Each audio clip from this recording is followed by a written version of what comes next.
Segunda Reis, capítulo 5. A história de Naamã. E Naamã, chefe do exército do rei da Síria, era um grande homem diante do seu senhor, e de muito respeito, porque por ele o Senhor dera livramento aos sírios. Era este homem herói, valoroso, porém leproso. E saíram tropas da Síria, da terra de Israel, e levaram presa uma menina que ficou ao serviço da sua mulher de Naamã. E disse esta a sua senhora: Oxalá que o meu senhor estivesse diante do profeta que está em Samaria, ele o restauraria da sua lepra. Então foi Naamã e notificou ao seu senhor, dizendo: Assim e assim falou a menina, que é da terra de Israel. Então disse o rei da Síria: Vai, anda, e enviarei uma carta ao rei de Israel. E então tomou a sua mão 10 talentos de prata, 6.000 ciclos de ouro e 10 mudas de roupas, e levou a carta ao rei de Israel, dizendo: Logo em chegando a ti esta carta, saibas que eu te enviei Naamã, meu servo, para que o cures da sua lepra. E sucedeu que, lendo o rei de Israel a carta, rasgou as suas vestes e disse: Sou eu Deus para matar e para vivificar, para que este envie a mim um homem para que eu o cure da sua lepra?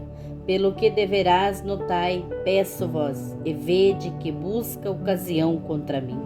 Sucedeu, porém, que, ouvindo Eliseu, homem de Deus, que o rei de Israel rasgara as suas vestes, mandou dizer ao rei: Por que rasgaste as tuas vestes? Deixa ouvir a mim, e saberá que há profeta em Israel. Veio, pois, Naamã com os seus cavalos e com o seu carro, e parou à porta da casa de Eliseu. Então Eliseu lhe mandou um mensageiro, dizendo: Vai e lava-te 7 vezes no Jordão, assim a tua carne será curada e ficarás purificado. Porém Naamã muito se indignou e saiu, dizendo: Eis que eu dizia comigo, certamente ele sairá, pôr-se-á em pé, invocará o nome do Senhor seu Deus, passará a sua mão sobre o lugar e restaurará o leproso. Não são porventura Abana e Farpar, rios de Damasco, melhores do que todas as águas de Israel? Não me poderia eu lavar neles e ficar purificado? E voltou-se e se foi com indignação. Então chegaram-se a ele os seus servos e lhe disseram: Meu pai, se o profeta te dissesse alguma grande coisa, porventura não a farias? Quanto mais dizendo-te ele: Lava-te e ficarás purificado. Então desceu e mergulhou no Jordão 7 vezes, conforme a palavra do homem de Deus, e a sua carne tornou-se como a carne de um menino e ficou purificado. Então voltou ao homem de Deus, ele e toda a sua comitiva, e chegando, pôs-se diante dele e disse: Eis que agora sei que em toda a terra não há Deus senão em Israel. Agora, pois, peço-te que aceites uma bênção do teu servo. Porém, ele disse: Vive o Senhor em cuja presença estou, que não a aceitarei. E instou com ele para que a aceitasse, mas ele recusou. E disse Naamã: Se não queres, dê-se a este teu servo. uma carga de terra de um jugo de mulas, porque nunca mais oferecerá este teu servo holocausto nem sacrifício a outros deuses, senão ao Senhor. Nisto perdoe o Senhor o teu servo, quando meu rei entrar na casa de Rimom para lhe adorar, e ele se apoiar na minha mão, e eu também tenha de me encurvar na casa de Rimom. Quando assim me encurvar na casa de Rimom, nisto perdoe o Senhor o teu servo. E ele lhe disse: vai em paz, e foi dele a uma pequena distância. Geazi fica leproso. Então Geazi, moço de Eliseu, homem de Deus, disse: eis que meu senhor impediu a este Ciro, Naamã, não recebendo da sua mão alguma coisa do que trazia. Porém vive o Senhor, que hei de correr atrás dele e receber dele alguma coisa. E correu Geazi para alcançar Naamã. Então Naamã, vendo que corria atrás dele, desceu do carro para encontrá-lo e disse-lhe: vai tudo bem? E ele disse: tudo vai bem. Meu senhor me mandou dizer: eis que agora mesmo vieram a mim 2 jovens dos filhos dos profetas da montanha de Efraim. Dá-lhes, pois, 1 talento de prata e 2 mudas de roupas. E disse Naamã: se servido tomar 2 talentos. E insistiu com ele e amarrou 2 talentos de prata em 2 sacos com 2 mudas de roupas, e os pôs sobre 2 dos seus servos, os quais os levaram diante dele. E chegando ele a certa altura, tomou-os das suas mãos e os guardou na casa, despediu aqueles homens e eles se foram. Então ele entrou e pôs-se diante de seu senhor e disse-lhe Eliseu: donde vens, Geazi? E disse: teu servo não foi nem a uma nem a outra parte. Porém ele lhe disse: porventura não foi contigo meu coração, quando aquele homem voltou do seu carro a encontrar-te? Era a ocasião para receberes prata e para tomares roupas, olivais e vinhas, ovelhas e bois, servos e servas. Portanto, a lepra de Naamã se pegará a ti e a tua descendência para sempre. Então saiu de diante dele leproso, branco como a neve. Capítulo 6. O machado que flutuou. E disseram os filhos dos profetas a Eliseu: eis que o lugar em que habitamos diante da tua face é pequeno para nós todos. Vamos, pois, até ao Jordão e tomemos de lá, cada um de nós, uma viga, e façamo-nos ali um lugar para habitar. E disse ele: ide. E disse um: serve-te de ires com os teus servos. E disse: eu irei. E foi com eles, e chegando eles ao Jordão, cortaram madeira. E sucedeu que, derrubando um deles um tronco, o ferro caiu na água, e ele exclamou: ai, meu senhor! Ele era emprestado. E disse o homem de Deus: onde caiu? E mostrando-lhe ele o lugar, cortou um pau e o lançou ali, e fez flutuar o ferro. E disse: levanta-o. Então ele estendeu a sua mão e o tomou. Eliseu revela os planos do rei da Síria. E o rei da Síria guerreou contra Israel e consultou com os seus servos, dizendo: em tal e tal lugar estará o meu acampamento. Mas o homem de Deus enviou ao rei de Israel, dizendo: guarda-te de passares por tal lugar, porque os sírios descerão ali. Por isso o rei de Israel enviou tropas àquele lugar, de que o homem de Deus lhe dissera, e de que o tinha avisado.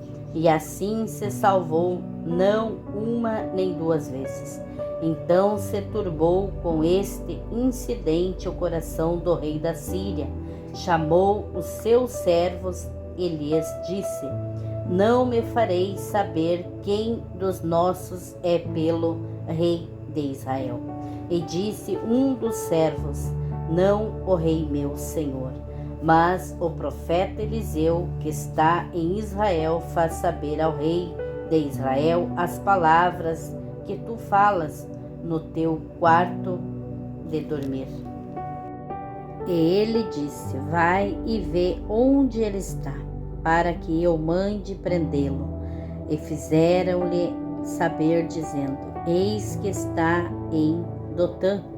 Então enviou para lá cavalos, carros e um grande exército, os quais chegaram de noite e cercaram a cidade.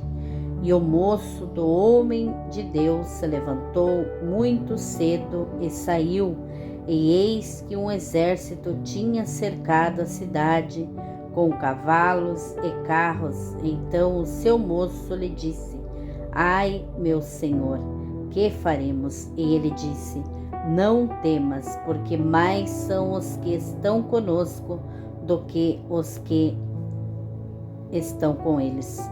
E orou Eliseu e disse: Senhor, peço-te que lhe abras os olhos para que veja. E o Senhor abriu os olhos do moço e viu, e eis que o monte estava cheio de cavalos e carros de fogo em redor de Eliseu. E como desceram a ele, Eliseu orou ao Senhor e disse: fere, peço-te, esta gente de cegueira. E feriu-a de cegueira, conforme a palavra de Eliseu. Então Eliseu lhes disse: não é este o caminho, nem é esta a cidade. Segue-me e guiar-vos-ei ao homem que buscais. E os guiou a Samaria. E sucedeu que, chegando eles a Samaria, disse Eliseu: o Senhor abre a estes os olhos para que vejam. O Senhor lhes abriu os olhos para que vissem, e eis que estavam no meio de Samaria. E quando o rei de Israel os viu, disse a Eliseu: feri-los-ei, meu pai. Mas ele disse: não os ferirás. Feririas tu os que tomasses prisioneiros com a tua espada e com o teu arco? Põe-lhes diante pão e água, para que comam e bebam e se vão para seu senhor. E apresentou-lhes um grande banquete, e comeram e beberam. Então os despediu e foram para seu senhor. E não entraram mais tropas de sírios na terra de Israel. O cerco de Samaria. E sucedeu depois disto, que Ben-Hadad, rei da Síria, ajuntou todo o seu exército e cercou Samaria. E houve grande fome em Samaria, porque a cercaram até ao ponto de se vender uma cabeça de jumento por 80 peças de prata, e a quarta parte de uma medida de esterco de pombas por 5 peças de prata. E sucedeu que, passando o rei pelo muro, uma mulher gritou a ele, dizendo: acode-me, ó rei, meu senhor. E ele lhe disse: se o Senhor te não acode, como te acudirei? Eu não tenho trigo nem vinho. Perguntou-lhe então o rei: que tens? E disse ela: esta mulher me disse: dá cá o teu filho, para que hoje o comamos e amanhã comeremos o meu filho. Cozemos, pois, o meu filho e o comemos, mas dizendo-lhe eu no outro dia, dá cá o teu filho para que o comamos, escondeu o seu filho. E sucedeu que, ouvindo o rei as palavras desta mulher, rasgou as suas vestes enquanto ia passando pelo muro. E o povo viu que o rei estava vestido de pano de saco por baixo das roupas. E disse: assim me faça Deus o que bom. E ele lhe disse: se o Senhor te não acode, como te acudirei eu? Não tenho trigo nem vinho. Perguntou-lhe então o rei: que tens? E disse ela: esta mulher me disse: dá cá o teu filho, para que hoje o comamos e amanhã comeremos o meu filho. Cozemos, pois, o meu filho e o comemos, mas dizendo-lhe eu no outro dia, dá cá o teu filho, para que o comamos, escondeu o seu filho. E sucedeu que, ouvindo o rei as palavras desta mulher, rasgou as suas vestes enquanto ia passando pelo muro, e o povo viu que o rei estava vestido de pano de saco por baixo das roupas, e disse assim: me faça Deus o que bem quiser, se a cabeça de Eliseu, filho de Safate, hoje ficar sobre ele. Estava então Eliseu assentado em sua casa, e também os anciãos estavam assentados com ele. E enviou o rei um homem adiante de si. Mas antes que o mensageiro viesse a ele, disse ele aos anciãos: vistes como o filho do homicida mandou tirar-me a cabeça. Olhai, pois, que quando vier o mensageiro, fechai-lhe a porta e empurrai-o para fora da porta. Porventura não vem após ele o ruído dos pés de seu senhor. E estando ele ainda falando com eles, quando o mensageiro chegou, então o rei disse: eis que este mal vem do Senhor, que mais, pois, esperaria do Senhor?